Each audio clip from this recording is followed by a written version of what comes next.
Wir schauen noch mal in die USA. Donald Trump hat für seinen ersten Tag im Amt eine Rekordzahl von Dekreten angekündigt, mit denen er die Durchsetzung seiner radikalen politischen Pläne anschieben will. Rund 100 davon will er unmittelbar nach Amtsantritt durchsetzen. Das hat er am Abend bei einem Dinner erklärt. Genaueres will er heute bekannt geben. Zuvor ließ sich Trump vor tausenden Anhängern in der Capital One Arena feiern. Auch sein neuer Effizienzbeauftragter Musk war dabei. Für den heutigen Tag der Vereidigung hat Trump, muss man so sagen, ein volles Programm. So wird er unter anderem den Amtseid ablegen, die Antrittsrede halten, am Abend gleich auf 3 festlichen Bällen sein.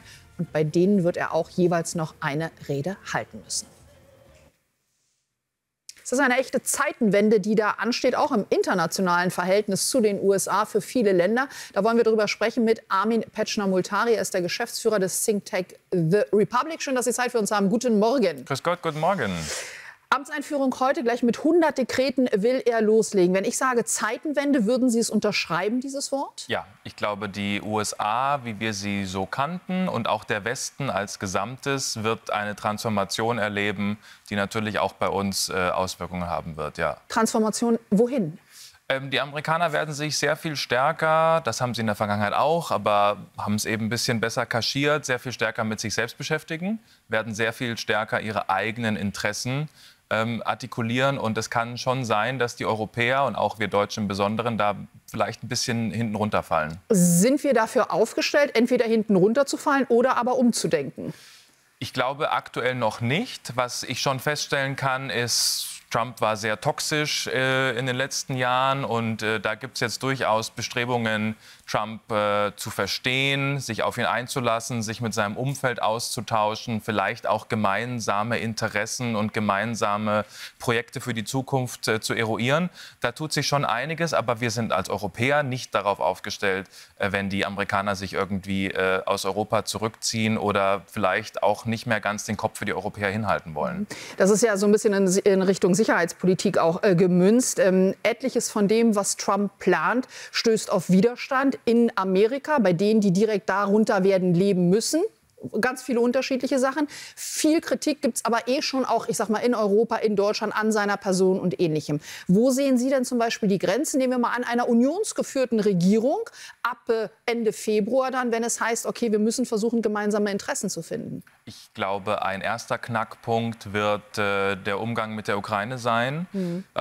Wie sicher ist das Commitment der Amerikaner, was die Unterstützung der Ukraine im Kampf gegen Russland angeht? Ich glaube, da hat Friedrich Merz zum Beispiel eine sehr klare Position. Er will die Ukraine unterstützen, tut das jetzt auch im Wahlkampf, stellt es da in den Vordergrund. Donald Trump ist nicht, ich glaube nicht, dass die Amerikaner sich von heute auf morgen zurückziehen werden, aber ich glaube, es gibt schon in Amerika Überlegungen, wo ist der Kosten-Nutzen-Faktor und wo ist für uns auch die finanzielle und ressourcenmäßige Schmerzgrenze erreicht. Da wird man sehr viel stärker an sich selbst denken.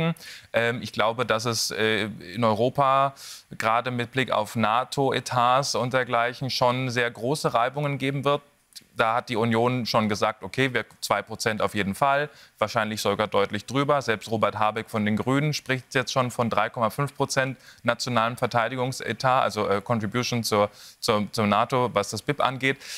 Das könnte man wahrscheinlich irgendwie rausfinden, aber es gibt schon eine andere Interessenlage, was das angeht. Und der Pazifik wird für die Amerikaner immer relevanter werden. Da fallen wir Europäer einfach hinten runter, ja. Wenn wir auf die wirtschaftliche Situation schauen, auf die angedrohten Zölle, was sehen Sie da auf Deutschland und Europa zukommen? Das kommt ganz darauf an. Es gibt sicherlich Industrien, die hier in Deutschland betroffen sein werden. Aber die Amerikaner haben, glaube ich, in der Breite kein Interesse, die Europäer und gerade auch die deutschen Handelspartner auszuschließen, weil natürlich dadurch auch für die amerikanischen Konsumenten Produkte deutlich teurer werden. Und Donald Trump ist mit dem großen Versprechen angetreten, die Lebenshaltungskosten des Durchschnittsamerikaners wieder zu senken und nach unten zu drücken.